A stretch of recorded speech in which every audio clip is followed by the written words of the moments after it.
पंढरपूरकरांसाठी दिलासादायक बातमी आहे। पुणे परिसरातील पाऊस थांबल्यानं उजनीतून सोडण्यात येणारा विसर्ग कमी होण्यास सुरुवात झाली। त्यामुळे पंढरपूरवरचा महापुराचा धोका टळलाय।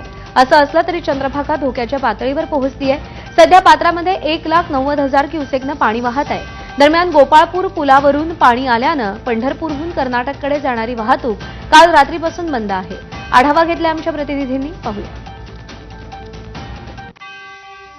पुणे परिसरातील पाऊस कमी झाल्यामुळे पंढरपूरवरचा महापुराचा धोका आता कमी झालेला आहे।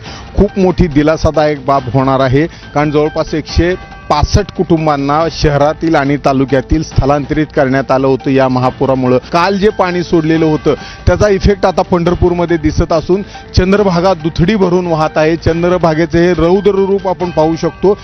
चंद्रभागा ही इशारा पातळी ओलांडून धोक्याच्या पातळीच्या जवळ पोहोचलेली आहे। चंद्रभागेतून 1,90,000 क्युसेक विसर्गाने सध्या पात्रातून पाणी वाहत आहे। काल सोडलेल्या पाण्यामुळे कर्नाटककडे जी वाहतूक होते ती गोपाळपूरचा पूल पाण्याखाली गेल्यामुळे मंगळवेढा मार्गे सोलापूरला जाणारी वाहतूक असो किंवा कर्नाटकची वाहतूक असो ही काल रात्रीपासून पूर्णपणे बंद करण्यात आलेली आहे।